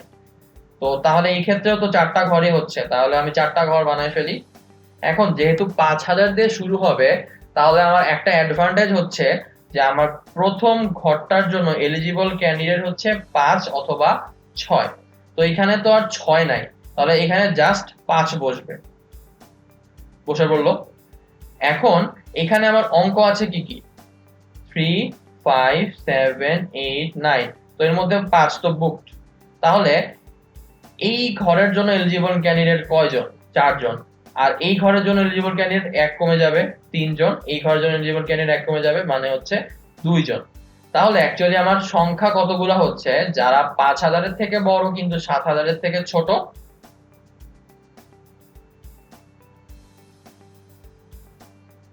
4 ইন্টু 3 ইন্টু হচ্ছে 2, তার মানে হচ্ছে 6 ইন্টু 4, তার মানে হচ্ছে 24টা। তাহলে আমার যদি ক্রাইটেরিয়া চেঞ্জ করে 5000 আর 7000-এর মধ্যে নিয়ে যাই, তাহলে আমার অ্যান্সারটা আসবে হচ্ছে 24টা সংখ্যা গঠন করা যাবে। তো আশা করি ম্যাথটা আমরা বুঝতে পেরেছি। ওকে, তাহলে এবার আমরা পরের ম্যাথে চলে যাই। তো পরেরটায় বলেছে যে সেম আমার ডাটা যে 3, 5, 7, 8, 9 এদেরকে আমি একবার মাত্র ব্যবহার করব, কিন্তু এবার আমাকে বলেছে যে 7000-এর চেয়ে বড় কতগুলি সংখ্যা গঠন করা যাবে। তো 7000-এর চেয়ে বড় যদি সংখ্যা আমি গঠন করতে চাই, তাহলে সেটা 7001 হতে পারে, 8000 হতে পারে, ইভেন 9875 হতে পারে, ইভেন আমি চাইলে 87953 এটাও বলতে পারি। তাহলে আমার তখন অঙ্কগুলা কিন্তু অ্যাকচুয়ালি 7000 অর্থাৎ 4 অঙ্কের মধ্যে সীমাবদ্ধ থাকছে না, তখন 4 অঙ্কও আসবে, 5 অঙ্কও আসবে, কারণ এখানে কিন্তু আমাকে 4 অঙ্কের বলে দেয় নাই, শুধুমাত্র বলেছে 7000-এর থেকে বড় হতে হবে। তো 7000-এর থেকে বড় 4 অঙ্কের সংখ্যা তো হবে, সাথে 3 অঙ্কের সংখ্যা, সরি 5 অঙ্কের সংখ্যাও হবে না। তাহলে আমরা প্রথমে 4 অঙ্কের সংখ্যাগুলো বের করে ফেলি যারা 7000-এর থেকে বড়। তো 7000-এর থেকে বড় 4 অঙ্কের সংখ্যা যদি বের করতে চাই, তাহলে প্রথম ঘরের জন্য কিন্তু এলিজিবল ক্যান্ডিডেট এখন ফিক্সড হয়ে গেল, কারণ প্রথম ঘরের মধ্যে 3ও বসতে পারবে না, 5ও বসতে পারবে না, শুধুমাত্র 7 বসবে, 8 বসবে আর 9 বসবে। তাহলে প্রথম ঘরের জন্য এলিজিবল ক্যান্ডিডেট আমার তাহলে হচ্ছে 3 জন। তাহলে 3 জন থেকে আমি একজনকে বসাই দিলাম, ধরা যাক আমি 7 কে বসাই দিলাম। তাহলে এবার পরের ঘরের জন্য এলিজিবল ক্যান্ডিডেট কয়জন? 1, 2, 3, 4, 4 জন। তাহলে তারপরের ঘরের জন্য যদি আমি 9 কে বসাই দেই, থাকবে আর বাকি 3 জন। তারপরের ঘরের জন্য যদি আমি 3 কে বসাই দিই, তাহলে থাকবে আর বাকি 2 জন। তাহলে আমার 7000-এর থেকে বড় 4 অঙ্কের সংখ্যা অ্যাকচুয়ালি হবে 3, 3, 9 দুগুণা 18 ইন্টু হচ্ছে 4, তার মানে আমার আসছে হচ্ছে 72টা। এবার আমি 7000-এর থেকে বড় 5 অঙ্কের সংখ্যা গঠন করতে চাই, তাহলে আমার ঘর বানাবো কয়টা? 5টা। তো 7000-এর থেকে বড় সংখ্যাটা 3 দিয়েও শুরু হতে পারে না, কারণ 3, 7, 5, 9, 8 এটাও কি অবভিয়াসলি 7000-এর থেকে বড়ই আসবে। তার মানে এখানে কিন্তু আর আমার এই ফার্স্ট ঘরটার জন্য রেস্ট্রিকশনটা নাই। তাহলে ফার্স্ট ঘরের জন্য এলিজিবল ক্যান্ডিডেট 5টা। ধরা যাক আমি এবার 3, 5, 7, 8, 9 9 কে বসাই দিলাম। তাহলে এবার সেকেন্ড ঘরের জন্য এলিজিবল ক্যান্ডিডেট কয়জন? 4 জন। তাহলে ধরা যাক আমি 3 কে বসাই দিলাম। তাহলে এর পরের ঘরের জন্য এলিজিবল ক্যান্ডিডেট 3 জন, তারপর 2 জন, তারপর 1 জন। তাহলে আমার অ্যানসারটা হচ্ছে 5 ফ্যাক্টোরিয়াল, মানে হচ্ছে 120টা। তাহলে টোটাল 7000 এর থেকে বড় সংখ্যা গঠন করা যাবে 120 যোগ হচ্ছে 72, তার মানে হচ্ছে 192টা। আশা করি ম্যাথটা আমরা বুঝতে পেরেছি। এবার আমাদের এই সবগুলো ম্যাথের মধ্যে একটা জিনিসই কমন ছিল, যে আমি হচ্ছে প্রত্যেকটা অঙ্ককে মাত্র একবার ব্যবহার করছিলাম। যদি একবারের রেস্ট্রিকশনটা উঠাই দেই, তাহলে ব্যাপারটা কেমন হয়, আর যদি শূন্যটাকেও নিয়ে আসি তাহলে ব্যাপারটা কেমন হয়, সামনে আমরা হচ্ছে এই দুটো জিনিস দেখব। ওকে, তো এবার আমাকে বলেছে যে 0, 2, 5, 7, 8, 9 অঙ্কগুলো যে কোনো সংখ্যক বার ব্যবহার করে 4 অঙ্ক বিশিষ্ট সংখ্যা গঠন করতে হবে। ওকে, তো যেহেতু 4 অঙ্ক বিশিষ্ট সংখ্যা, তাহলে আমি একটা বক্স বানিয়ে ফেলি। এই বক্সের মধ্যে আমি খোপ দিব হচ্ছে 4টা। তো এখানে আমার অঙ্ক আছে কয়টা? 1, 2, 3, 4, 5, 6, টোটাল 6টা অঙ্ক আছে। খুব ভালো। তো 6টা অঙ্কের মধ্যে সবাই কি প্রথম ঘরের মধ্যে বসতে পারবে? অবভিয়াসলি না, কারণ প্রথম ঘরের মধ্যে যদি 0 বসে যায়, তাহলে তো অঙ্কটা মানে সংখ্যাটা 4 অঙ্কেরই হবে না। তাহলে প্রথম ঘরের জন্য হচ্ছে 0 বাদে বাকিগুলো এলিজিবল, তার মানে হচ্ছে 2 5 7 8 9 এই পাঁচটা হচ্ছে এলিজিবল। তাহলে প্রথম ঘরের জন্য এলিজিবল ক্যান্ডিডেট 5 জন। এখন আমি যদি প্রথম ঘরের মধ্যে ধরা যাক 5 কে বসাই দেই, সেকেন্ড ঘরের মধ্যে 5 কে আর বসতে পারবে? অবশ্যই পারবে, কারণ এখানে কিন্তু বলেছে যে কোনো সংখ্যক বার। তাহলে এই সেকেন্ড ঘরের জন্য এলিজিবল ক্যান্ডিডেট কয়জন? 5 জন না, এখানে কিন্তু জিরোটা চলে আসবে, তাহলে সেকেন্ড ঘরের জন্য এলিজিবল ক্যান্ডিডেট হয়ে যাবে আমার 6 জন। সেম ভাবে আমার এবার কিন্তু অঙ্কগুলোকে আমি রিইউজ করতে পারবো, তাহলে থার্ড ঘরের জন্য এলিজিবল ক্যান্ডিডেটও 6 জন, ফোর্থ ঘরের জন্য এলিজিবল ক্যান্ডিডেটও 6 জন। তাহলে আমার অ্যান্সার হচ্ছে 5 × 6 কিউব। তো আশা করি ম্যাথটা আমরা বুঝতে পেরেছি। ওকে, তাহলে এবার পরেরটায় চলে যাই। এবার পরেরটায় আমাকে বলেছে যে 4 অঙ্ক বিশিষ্ট কতগুলা বিজোড় সংখ্যা গঠন করা যাবে। তাহলে আবারও আমি হচ্ছে বক্স বানিয়ে ফেলি, এখানে হচ্ছে 4টা ঘর। এবার আমাকে বলেছে বিজোড় সংখ্যা। তো বিজোড় সংখ্যা যদি বলে তাহলে আমাকে এবার খেয়াল করতে হবে যে লাস্টের ঘরের মধ্যে শুধুমাত্র বিজোড় অঙ্কগুলাই বসবে। তো লাস্টের ঘরের মধ্যে বিজোড় অঙ্ক যদি বসে তাহলে লাস্টের ঘরের জন্য এলিজিবল ক্যান্ডিডেট কয়জন? 1 জন, 2 জন, 3 জন। বসাই দিলাম। এবার ফার্স্টের ঘরের জন্য আমার তো শূন্য বসতে পারবে না, তাহলে শূন্য ছাড়া এলিজিবল ক্যান্ডিডেট কয়জন? 5 জন। তাহলে মাঝের ঘরে কি সবাই বসতে পারবে? তাহলে মাঝের ঘরের জন্য এলিজিবল ক্যান্ডিডেট 6 6 করে। তাহলে আমার অ্যান্সার হচ্ছে 15 ইনটু হচ্ছে 6 স্কয়ার।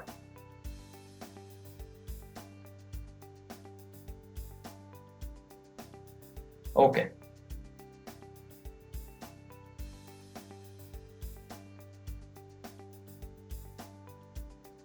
তো এর পরের ম্যাথে আমাকে বলেছে যে 4 অঙ্ক বিশিষ্ট 7000 এর থেকে ছোট কতগুলা জোড় সংখ্যা গঠন করা যাবে। খুব ভালো, তাহলে এবার আমি আবার 4টা বক্স বানিয়ে ফেলি। যেহেতু আমাকে 7000 এর থেকে ছোট বলছে, তার মানে 7000 থেকে ছোট সংখ্যাগুলা শুরু হবে কি দিয়ে? 6 5 4 3 2 1। তাহলে এখানে আমার 7 এর থেকে ছোট অঙ্ক আছে হচ্ছে 2 আর হচ্ছে 5। তাহলে প্রথম ঘরের জন্য এবার এলিজিবল ক্যান্ডিডেট কি চেঞ্জ হয়ে গেল না? কয়জন হয়ে গেল? 2 জন। এখন এবার যেহেতু জোড় সংখ্যা গঠন করব, তাহলে জোড় সংখ্যা গঠন করার কারণে লাস্টের ঘরের জন্য এলিজিবল ক্যান্ডিডেট আমার ফিক্স হয়ে গেল, কারণ লাস্টের ঘরে জোড় সংখ্যা বসতে হবে। তাহলে লাস্টের ঘরে জোড় সংখ্যা বসলে আমার এলিজিবল ক্যান্ডিডেট কারা আছে? 2 আছে, 8 আছে, আর এই 0টাও কিন্তু আছে। তাহলে লাস্টের ঘরের জন্য এলিজিবল ক্যান্ডিডেট হচ্ছে আমার 3 জন। তাহলে মাঝের ঘরের জন্য এলিজিবল ক্যান্ডিডেট কারা? সবাই। তাহলে 6 6। তাহলে আমার অ্যান্সার হচ্ছে 6 ইনটু হচ্ছে 6 স্কয়ার বা হচ্ছে 6 কিউবটা সংখ্যা গঠন করা যাবে।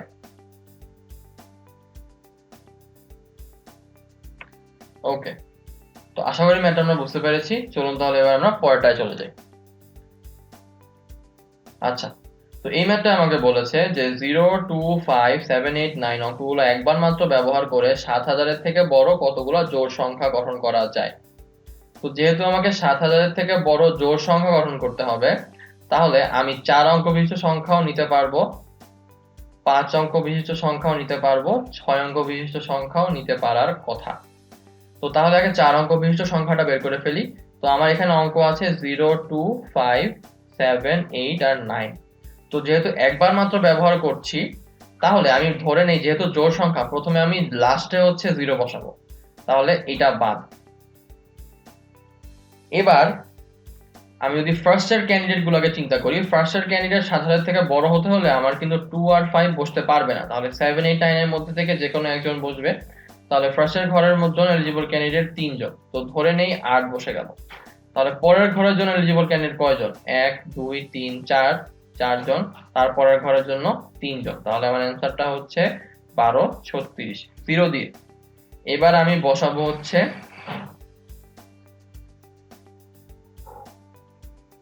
8 দিয়ে। ঠিক আছে, 8 দিয়ে যদি আমি করি তাহলে প্রথম ঘরের জন্য এলিজিবল ক্যান্ডিডেট কারা?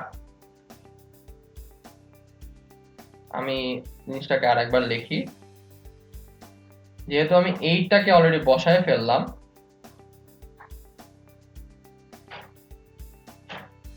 0 2 5 7 8 9, তো 8টা বাদ। তো তো প্রথম ঘরে বসলে হচ্ছে 0 তো আমার আসবে না, তাহলে এলিজিবল ক্যান্ডিডেট 2 ও আসবে না, 5 ও আসবে না, তাহলে এলিজিবল ক্যান্ডিডেট কারা? দুইজন, তাহলে ওখানে 2 বসাই দিলাম। ধরা যাক আমি 7 কে বসাইছি, তাহলে এবার এই ঘরের জন্য এলিজিবল ক্যান্ডিডেট কারা? 1 2 3 4, চারজন। আর পরের ঘরের জন্য এলিজিবল ক্যান্ডিডেট 1 কমে যাবে, মানে 3 জন। তাহলে আমার অ্যান্সারটা হচ্ছে 12, মানে হচ্ছে 2 24। এবার আমি যদি 2 কে বসাই 8 এর জায়গায়, তাহলে আমি জাস্ট হচ্ছে জিনিসটাকে আরো একবার রাফ করতে হবে। তো এবার আমি হচ্ছে 0 2 5 7 8 9 এখানে 2 কে বসাই দিছি, তাহলে 2 বাদ। তাহলে এবার প্রথম ঘরের জন্য এলিজিবল ক্যান্ডিডেট কারা? 0 আর 5 বাদ, এবার কিন্তু এই 3 জনই আসবে আবার। তাহলে এখানে বসা দিলাম হচ্ছে 3। এবার ধরা যাক আমি এখান থেকে হচ্ছে 9 কে বসাই দিছি, তাহলে সেকেন্ড ঘরের জন্য এলিজিবল ক্যান্ডিডেট কারা? 1 2 3 4, চারজন। থার্ড ঘরের জন্য 3 জন, তাহলে এখানে হচ্ছে 36। তাহলে আমার টোটাল 4 অঙ্ক বিশিষ্ট 7000 এর থেকে বড় জোড় সংখ্যা আসবে হচ্ছে 36 36 72 যোগ হচ্ছে 24, তার মানে হচ্ছে 96। এবার হচ্ছে 5 অঙ্ক বিশিষ্ট সংখ্যা গঠন করব।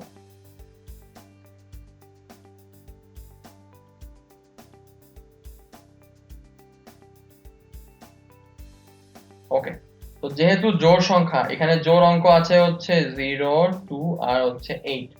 তো প্রথমে আমি 0 কে দিয়ে দিই এখানে, তাহলে আমার বাকি আছে হচ্ছে 5 7 9।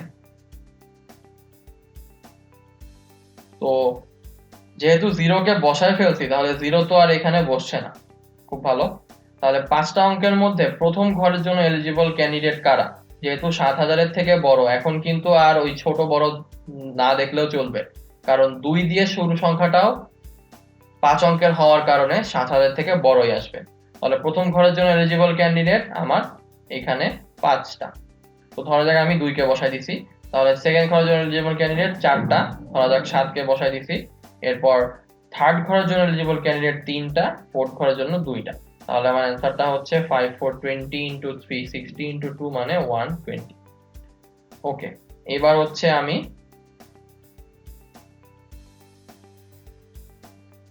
পরের বক্সটা যাই। তো এবার আমি হচ্ছে লাস্টে ধরা যাক 8 কে বসাই দিচ্ছি। তো লাস্টে যদি আমি এখন 8 কে বসাই দেই, তাহলে এবার ফার্স্ট ঘরের জন্য কিন্তু একটা প্রবলেম ক্রিয়েট হবে, কারণ ফার্স্ট ঘরে কিন্তু এখন আমার 0টা বসতে পারে। তো যেহেতু 0টা বসার পসিবিলিটি আছে, তাহলে ফার্স্ট ঘরের জন্য আমি যখন এলিজিবল ক্যান্ডিডেট চুজ করব, তখন আমি 0 কে আমলে নিব না। তাহলে 8 যেহেতু বসে গেল, তাহলে 8 তো আমার হিসাবের থেকে বাদ।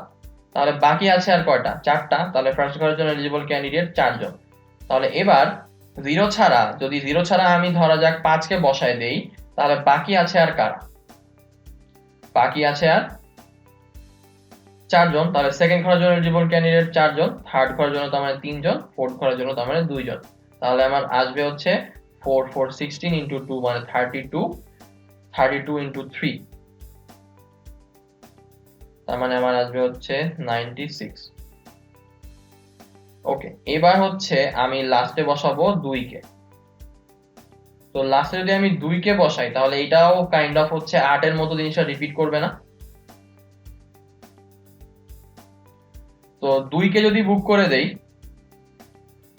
তাহলে আমি দেখতে পাচ্ছি যে ফার্স্ট ঘরের জন্য এলিজিবল ক্যান্ডিডেট সংখ্যাটা এখন ওই 0 থাকার কারণে আবারও রিডিউস টু 4 হয়ে গেল। তাহলে ফার্স্ট ঘরের জন্য এলিজিবল ক্যান্ডিডেট হচ্ছে আমার 4টা, সেকেন্ড ঘরের জন্য 0 বাদে বাকি থাকবে, তার মানে আরো হচ্ছে 4টা। তাহলে এরপর থার্ড ঘরের জন্য 3টা, ফোর্থ ঘরের জন্য তার মানে আমার 2টা। তাহলে এখানেও আমার আসবে হচ্ছে 96। যোগ করে দেই,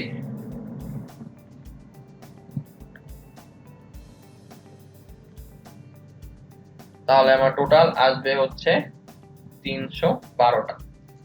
এখন 7000 এর থেকে বড় 6 অঙ্কের সংখ্যা যদি আমি গঠন করতে চাই,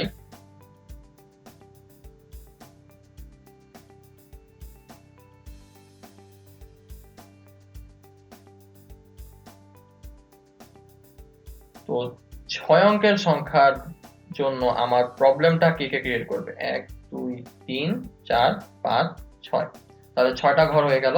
এখন 6 অঙ্কের সংখ্যা গঠন করার জন্য আমার সবচেয়ে বড় প্রবলেমটা হবে হচ্ছে এই জিরোটা নিয়ে। তো যেহেতু 6 অঙ্কের সংখ্যা, তার মানে এখন সবাইকেই বসাতে হবে। তো ধরা যাক আমি প্রথম, যেহেতু এখানে এখন জোড় সংখ্যা চাই, তাহলে লাস্টে ধরা যাক আমি 0 নিলাম। তাহলে বাকি ঘরগুলোর জন্য তাহলে এলিজিবল ক্যান্ডিডেট কারা? সবাই। তার মানে এখানে আমার আসবে হচ্ছে বাকি ঘরের জন্য 5 4 3 2 1, তার মানে এখানেও আমার আসবে 120। এবার ধরা যাক আমি লাস্টের ঘরে 8 বসালাম, ঠিক আছে। এখন প্রবলেমটা হবে, কারণ 8 যেহেতু বসায় ফেলছি, তাহলে এখন আমার কাছে কিন্তু আর অঙ্ক আছে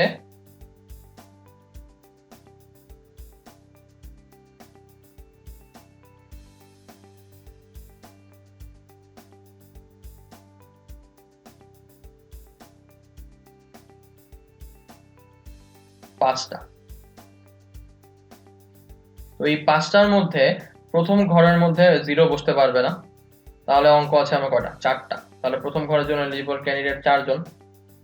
তাহলে এর পরের ঘরের জন্য কি 0 সহ বাকিরা বসতে পারবে? যদি আমি ধরা যাক 2 কে বসাই দেই, তাহলে পরের ঘরের জন্য এলিজিবল ক্যান্ডিডেট আমার আসবে 4 জন, তারপরে 3 জন, তারপরে 2 জন, তারপরে 1 জন। তাহলে এর পরেরটার জন্য আসবে আমার 96। এবার ধরা যাক আমি যদি 2 কে বসাই দেই লাস্টে, তাহলে প্রথম ঘরের জন্য এলিজিবল ক্যান্ডিডেট 4 জন, পরের ঘরের জন্য 4 জন, তারপর 3, তারপর 2, তারপরে হচ্ছে 1 জন।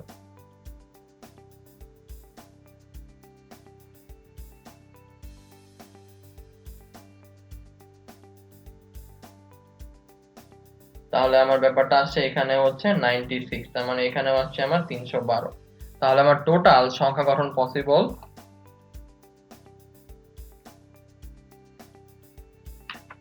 96 প্লাস 312 প্লাস 312, তার মানে হচ্ছে আমার অ্যাকচুয়ালি 720টা সংখ্যা গঠন পসিবল।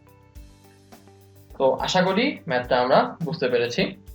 ওকে, তাহলে এবার আমরা পরেরটা চলে যাই। তো পরের টাইপটা হচ্ছে আমার পুনরাবৃত্তিমূলক বিন্যাস। আচ্ছা, তো এখানে বলেছে 3টা চিঠি 5টা পোস্ট বক্সে কতভাবে পাঠানো যেতে পারে। এখন চিঠি আমার কাছে 3টা আছে, তো আমি চাইলে কিন্তু একটা পোস্ট বক্সের মধ্যে দিয়ে দিতে পারতাম, আবার চাইলে 5টা পোস্ট বক্সের মধ্যে যে কোনো 3টা চুজ করে তার মধ্যে দিতে পারতাম। তাহলে ব্যাপারটা কি দাঁড়াচ্ছে যে চিঠিগুলা একে তো এক একটা পোস্ট বক্সের মধ্যে যেতে পারে, আবার এরকমও হতে পারে যে একটা পোস্ট বক্সের মধ্যে সবগুলো চলে যাচ্ছে, তাই তো। তাহলে এই ক্ষেত্রে আমরা তাহলে একটা নতুন ফর্মুলা ইউজ করব। ফর্মুলাটা হচ্ছে আমার n to the power r। এখানে n হচ্ছে যারা একটার বেশি জিনিস নিতে পারবে, আর r হচ্ছে যারা একটার বেশি জায়গায় যেতে পারবে। তো এখানে তাহলে পোস্ট বক্সটা কি একটার বেশি চিঠি নিতে পারছে, এই কারণে পোস্ট বক্সটা হচ্ছে আমার n। আর চিঠিগুলা কি আমার একটার বেশি পোস্ট বক্সের মধ্যে পোস্ট করা যাবে, এই কারণে হচ্ছে চিঠির সংখ্যা হচ্ছে আমার r। তাহলে এই ক্ষেত্রে আমার অ্যানসারটা আসবে হচ্ছে 5 টু দি পাওয়ার 3। আচ্ছা, পরের ম্যাথে যাই। তো পরেরটায় বলেছে 3 জন প্রফেসর পদপ্রার্থী 5 জনের ভোটে নির্বাচিত হবে। খুব ভালো। তো যেহেতু 3 জন প্রার্থী, তো 3 জন কি সবার ভোট নিবে, তাহলে এখানে এই প্রফেসর পদপ্রার্থী যারা, তাদের সংখ্যাটা হচ্ছে আমার n, আর যাদের ভোটে নির্বাচিত হবেন তাদের সংখ্যাটা হবে হচ্ছে r। তাহলে আমার অ্যানসারটা হচ্ছে 3 টু দি পাওয়ার 5। তো আশা করি ম্যাথটা আমরা বুঝতে পেরেছি। তাহলে এবার আমরা পরের টপিকে চলে যাই। তো পরের টপিকটা হচ্ছে বিন্যাসের সমীকরণ সংক্রান্ত সমস্যা। তার মানে এখানে হচ্ছে আমরা এই সমীকরণ সলভ করে একটা নির্দিষ্ট ভ্যালু বের করব। তো এখানে বলেছে n-1p3 n+1 p3 5:12। তাহলে এখান থেকে আমরা সলভ করাটা শুরু করি। তাহলে n-1 p3 মানে কি n-1 factorial divided by n-1 3 whole factorial. যেহেতু ইস্টু তার মানে ভাগ হবে, তাহলে ভাগ n+1 factorial divided by n+1 3 factorial is equal to হচ্ছে আমার 5:12, তার মানে হচ্ছে 5 divided by 12। তাহলে আমি যদি এখন এটাকে সিম্পলিফাই করি, তাহলে এখানে আসবে n-4 factorial, এটাকে উল্টা করে গুণ করে দিলে আমার আসবে n minus 2 ফ্যাক্টোরিয়াল, এখানে হচ্ছে n plus 1 factorial is equal to হচ্ছে 5/12। তাহলে আমরা তো জানি যে বড় ফ্যাক্টোরিয়ালকে ভেঙে ছোট ফ্যাক্টোরিয়ালে নিয়ে নেওয়া যায়, তাহলে n প্লাস 1 কে ভেঙে তাহলে n minus 1 ফ্যাক্টোরিয়াল পাবো, আর n minus 2 কে ভেঙে আমি n minus 4 ফ্যাক্টোরিয়াল পাবো। তাহলে এই n minus 1 ফ্যাক্টোরিয়াল এটাকে রেখে দেই, আর n minus 2 ফ্যাক্টোরিয়ালটাকেও রেখে দেই, আর ওইদিকে পাবো হচ্ছে n minus 2 n minus 3 into হচ্ছে n minus 4 factorial divided by n plus 1 n into হচ্ছে n minus 1 factorial is equal to হচ্ছে 5/12। তো এখান থেকে n minus 1 ফ্যাক্টোরিয়াল আর এই n minus 1 ফ্যাক্টোরিয়াল বাদ, এখান থেকে n minus 4 ফ্যাক্টোরিয়াল আর এইখানকার n minus 4 ফ্যাক্টোরিয়ালটা হচ্ছে বাদ। তাহলে এখান থেকে আমরা পেয়ে যাচ্ছি যে n minus 2 ইন্টু হচ্ছে n minus 3 divided by n square plus n is equal to 5/12। আমি যদি r গুণন করে দেই তাহলে বলতে পারবো 12 ইন্টু হচ্ছে n square minus 2n minus 3n plus 6 is equal to হচ্ছে 5n স্কয়ার প্লাস 5n। তাহলে এখান থেকে পাচ্ছি আমরা 12n স্কয়ার মাইনাস হচ্ছে 60n plus 72 minus 5n square minus 5n is equal two 0। তাহলে এখান থেকে আমার আসবে হচ্ছে 7n square minus 65n plus 72 is equal to 0। তাহলে এটাকে আমরা সলভ করে পাই n এর ভ্যালু হচ্ছে একটা 8, একটা হচ্ছে 9/7। এখন n এর ভ্যালু তো কখনো ফ্র্যাকশনটা হতে পারবে না, তাহলে n এর ভ্যালু হচ্ছে অ্যাকচুয়ালি আমার 8। তো আশা করি আমরা ম্যাথটা বুঝতে পেরেছি। চলুন তাহলে এবার পরের ম্যাথে চলে যাই। পরের ম্যাথটা বলেছে np4 is equal to 6 np3, তাহলে n এর ভ্যালু বের করতে হবে। তাহলে সেম প্রসেস, এখান থেকে আমরা ভেঙে পাবো n factorial divided by n minus 4 whole factorial is equal to হচ্ছে 6 into n factorial divided by n minus 3 whole factorial. তো যদি কাটাকাটি করি তাহলে n ফ্যাক্টোরিয়াল বাদ, n minus 3 ফ্যাক্টোরিয়ালকে আমার ভেঙে লেখা যায় n minus 3 into n minus 4 factorial, আর নিচে থাকছে আমার n minus 4 factorial is equal to হচ্ছে আমার 6। তাহলে এটা বাদ চলে যায়, তাহলে আমার থাকছে n এর ভ্যালু হচ্ছে 6 plus 3 দ্যাট মিন্স হচ্ছে 9। ওকে, তো আশা করি ম্যাথটা আমরা বুঝতে পেরেছি। ঠিক আছে, তাহলে এবার আমরা পরের টাইপে চলে যাই। তো পরের টাইপটা হচ্ছে আমার চক্রবিন্যাস। চক্রবিন্যাস মানে হচ্ছে আমরা তো এতক্ষণ জাস্ট বিন্যাস করছিলাম এভাবে যে একটা লাইনের মধ্যে কতগুলো জিনিসকে আমি কিভাবে সাজাতে পারি, কিন্তু যদি লাইন না হয়ে এরকম চক্রাকার কোনো কিছু হয় তাহলে কিন্তু এটার কোনো শেষ নাই। আমি যদি এখান থেকে কাউন্টিং শুরু করি, ঘুরে ঘুরে ঘুরে ঘুরে ঘুরে ঘুরে এখানে আসলো, আবার আমি যদি এখান থেকে কাউন্টিং শুরু করি তাহলে কিন্তু লাইন হলে ব্যাপারটা অন্যরকম দেখাতো, কিন্তু যেহেতু এটা লাইন না একটা সার্কেল, তাহলে এই জায়গাটা যখন ফেরত আসবো তাহলে কিন্তু আলটিমেটলি আমাকে একটা সার্কেলই বুঝাবে। তো এই ক্ষেত্রে আমাকে তাহলে একটা জায়গা ফিক্স করে নিতে হবে। তো আমরা এই কারণে এই চক্রবিন্যাসের ক্ষেত্রে যে কোনো একটা পজিশনকে ফিক্স করে নেই। যেমন ধরা যাক 4 জন বন্ধু, রনি, জনি আর হচ্ছে শিহাব আর হচ্ছে মুশফিক, এরা হচ্ছে একটা গোল টেবিলে বসবে। তো যদি আমি এদেরকে বিন্যাস করতে চাই তাহলে রনি এখানে বসলো, জনি এখানে বসলো, রনি জনির জায়গায় বসলো, জনি শিহাবের জায়গায় বসলো, শিহাব মুশফিকের জায়গায় বসলো, মুশফিক রনির জায়গায় বসলো। তাহলে আমরা যদি একটু এইটাকে এই পাশ থেকে দেখি বা যে কোনো একটা পাশ থেকে দেখি তাহলে কিন্তু আলটিমেটলি রনির পরে জনি আছে, জনির পরে শিহাব আছে, শিহাবের পরে মুশফিক, মুশফিকের পরে আবার রনি। তাহলে আলটিমেটলি জিনিসটা চক্রাকারে একই রকম হচ্ছে। এই কারণে আমরা কি করব যে আমরা একজনকে ফিক্স করে দিব। একজনকে যদি ফিক্স করে দিই তার মানে হচ্ছে আমি বলবো রনি এই জায়গা থেকে নড়বে না। তাহলে এবার জনিকে যদি শিহাবের জায়গায় আনি আর শিহাবকে যদি মুশফিকের জায়গায় আনি আর মুশফিককে যদি জনির জায়গায় নিয়ে যাই তাহলে এখানে হচ্ছে রনি, এখানে হচ্ছে মুশফিক, এখানে হচ্ছে আমার শিহাব, সরি এখানে হচ্ছে আমার জনি আর এখানে হচ্ছে আমার শিহাব। তাহলে কিন্তু একটা নতুন বিন্যাস পেয়ে গেলাম। অর্থাৎ আমি যখন একটা জায়গাকে ফিক্স করে দেই তখন চক্রবিন্যাসের ক্ষেত্রে আমার নতুন একটা বিন্যাস পাই। এছাড়া কিন্তু আমার বিন্যাসগুলো সব একই রকমই দেখাবে। ওকে, তাহলে এবার আমরা একটা ম্যাথ করে ফেলি। এখানে বলেছে পররাষ্ট্র মন্ত্রণালয়ের 5 জন বিদেশি কূটনীতিবিদ এবং আমেরিকান 3 জন কূটনীতিবিদ একটা গোল টেবিল বৈঠকে বসবেন। তারা কতভাবে বসতে পারেন? এখন 5 জন আর 3 জন মানে অ্যাকচুয়ালি কতজন? 8 জন। 8 জন যদি একটা গোল টেবিল বৈঠকে বসে তার মানে হচ্ছে আমরা একজনকে ফিক্স করে দিব এখানে। তো একজনকে ফিক্স করে দিলে আমার এখন মানুষ আছে কয়জন? 8 - 1, তার মানে হচ্ছে 7 জন। 7 জন নিজের মধ্যে কতভাবে বসতে পারবে? 7 ফ্যাক্টোরিয়াল উপায়। তাহলে অ্যান্সারটা হচ্ছে আমার 7 ফ্যাক্টোরিয়াল উপায়। ওকে, তো এবার আমরা শিখবো হচ্ছে সিলেক্ট এন্ড রিজেক্ট। মানে হচ্ছে আমরা কতগুলা জিনিস থেকে কতগুলা জিনিস নিব, আবার কতগুলা জিনিস থেকে কতগুলা জিনিস বাদ দিয়ে দিব। যেমন প্রথম প্রশ্নে বলেছে ইকুয়েশন শব্দটির বর্ণগুলো থেকে প্রতিবারে 4টা অক্ষর নিয়ে কতগুলো শব্দ গঠন করা যাবে যেখানে ই থাকবে কিন্তু এন থাকবে না। তাহলে ইকুয়েশন শব্দটার বর্ণগুলো থেকে হচ্ছে আমি অক্ষর চুজ করব। তাহলে আগে দেখি ইকুয়েশন শব্দটার মধ্যে বর্ণ আছে কয়টা? E, Q, U, A, T, I, O, N. তো তাহলে এখানে আমার বর্ণ আছে হচ্ছে 5 আর 3 8টা। 8টার মধ্যে থেকে আমি অক্ষর নিব 4টা। 4টার মধ্যে আবার ই থাকবে কিন্তু এন থাকবে না। তো যেহেতু ই কে আমি অলওয়েজ রেখে দিচ্ছি, তাহলে আমি ফার্স্ট অফ অল 4টা বক্স বানিয়ে নেই। তো এইখানে আমি ই কে অলওয়েজ রাখবো, তাহলে ই কে আমি এর মধ্যে হচ্ছে বসিয়ে দিই।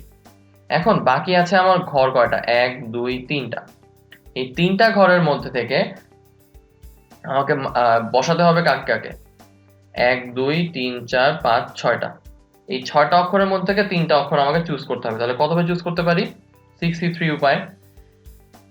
এখন এদেরকে চুজ করা হয়ে গেলে এখন এরা নিজেদের মধ্যে সাজবে না আবার, তাহলে কতভাবে সাজবে? 4 ফ্যাক্টোরিয়াল উপায়। তাহলে অ্যান্সারটা হচ্ছে ইনটু 4 ফ্যাক্টোরিয়াল। তাহলে এই যে আমি সবসময় ই কে রেখে দিলাম কিন্তু একজনকে বাদ দিয়ে দিলাম, এটা হচ্ছে একটা টাইপ। ওকে, তাহলে এবার আমরা পরেরটা চলে যাই। তো পরের ম্যাটারে বলেছে 10টা জিনিস থেকে প্রত্যেকবারে 5টা জিনিস নিয়ে কতভাবে বিন্যাস করা যায় যেখানে 2টা জিনিস সবসময় থাকবে। তাহলে আমি প্রথমে 10টা জিনিস নিয়ে নেই। এবার এখান থেকে আমি প্রত্যেকবারে 5টা জিনিস চুজ করব, কিন্তু 2টা জিনিস সবসময় রাখতে হবে। তাহলে আমি যে কোনো 2টা জিনিসকে সবসময় রেখে দেই, তার আগে হচ্ছে আমি একটা 5টা বক্স বানিয়ে ফেলি। এবার 5টা বক্সের মধ্যে 2টা জিনিস সবসময় যদি থাকে তাহলে ওই 2টা জিনিসকে আগে আমরা বসায় দেই। বসাই দিলাম। তাহলে এখন আমার কাছে জিনিস আছে কয়টা? 1 2 3 4 5 6 7 8টা। তাহলে এই 8টা জিনিস থেকে 3টা জিনিস এবার আমাকে চুজ করতে হবে। তো 8টা জিনিস থেকে 3টা জিনিস কতভাবে চুজ করতে পারি? 8C3 উপায়ে। তাহলে এখানে আমি জিনিসগুলো চুজ করে ফেললাম। এখন এই টোটাল এই 5টা জিনিস নিজেদের মধ্যে সাজবে না, তাহলে কতভাবে সাজতে পারে? Into 5 factorial. অর্থাৎ আমরা প্রথমে চুজ করব, দেন সবাইকে সাজিয়ে দিলে আমার কিন্তু সিলেক্ট এন্ড রিজেক্ট টাইপটা হয়ে যাচ্ছে। ওকে, আশা করি ম্যাথটা আমরা বুঝতে পেরেছি। চলুন তাহলে এবার আমরা পরের ম্যাথে চলে যাই। এই ম্যাথটা খুবই ইন্টারেস্টিং ম্যাথ। এখানে বলেছে একজন শিক্ষক প্রশ্ন করতে চান, একই প্রশ্ন সবার জন্য আলাদা আলাদা ক্রমে সাজানো থাকবে। তো শ্রেণীতে শিক্ষার্থী 30 জন হলে শিক্ষককে কমপক্ষে কতগুলো প্রশ্ন করতে হবে? তার মানে শিক্ষক একটা ফিক্সড নাম্বার অফ কোয়েশ্চেন দিতে চায়, কিন্তু কোয়েশ্চেনগুলা উল্টাপাল্টা অর্ডারে থাকবে। তো ওই অর্ডারগুলোকে আমরা একটা করে সেট হিসাবে কল্পনা করব। তো অ্যাকচুয়ালি তিনি এমন কোয়েশ্চেনের সংখ্যা বানাতে চান যতগুলো কোয়েশ্চেন দিয়ে তিনি এনাফ অ্যামাউন্টের সেট বানাতে পারবেন, যেই সেটগুলা 30 জনের জন্য এনাফ হবে। তো ধরা যাক এটা হচ্ছে আমার 1 নাম্বার কোয়েশ্চেন, এটা হচ্ছে 2 নাম্বার কোয়েশ্চেন, এটা হচ্ছে 3 নাম্বার কোয়েশ্চেন। তো এই 3টা কোয়েশ্চেন আমি যদি অল্টার করে করে করি তাহলে আমার কতগুলো বিন্যাস পসিবল? 3 ফ্যাক্টোরিয়াল, তার মানে হচ্ছে কয়টা? 6টা বিন্যাস পসিবল। কিন্তু আমার শিক্ষার্থী কয়জন? 30 জন। তাহলে তো এটা 30 এর থেকে ছোট হয়ে গেল। তার মানে কি সে 3টা কোশ্চেন করলে সবার পরীক্ষা তো নিতে পারবে না, সেট রিপিট হবে। সেট রিপিট তো সে চাচ্ছে না, সবার জন্যই আলাদা আলাদা ক্রম চাচ্ছে। তাহলে আমি যদি 4টা কোশ্চেন করি তাহলে 4 ফ্যাক্টোরিয়াল, তার মানে হচ্ছে 24। তাহলেও কিন্তু 30 এর থেকে ছোট, তার মানে কিন্তু সবাই কোশ্চেন আলাদা আলাদা পাবে না, কারো কারো রিপিট হবে। কিন্তু যদি সে 5টা কোশ্চেন বানিয়ে ফেলে তাহলে 5 ফ্যাক্টোরিয়াল মানে হচ্ছে 120, যেটা অবভিয়াসলি 30 এর থেকে বড়। তখন কিন্তু সবার আলাদা আলাদা সেটে কোশ্চেন থাকবে, সবাই আলাদা আলাদা সেট পাবে এবং আরো কোশ্চেন বেঁচে যাবে। তাহলে তাকে কমপক্ষে কতগুলো প্রশ্ন করতে হচ্ছে? 5টা।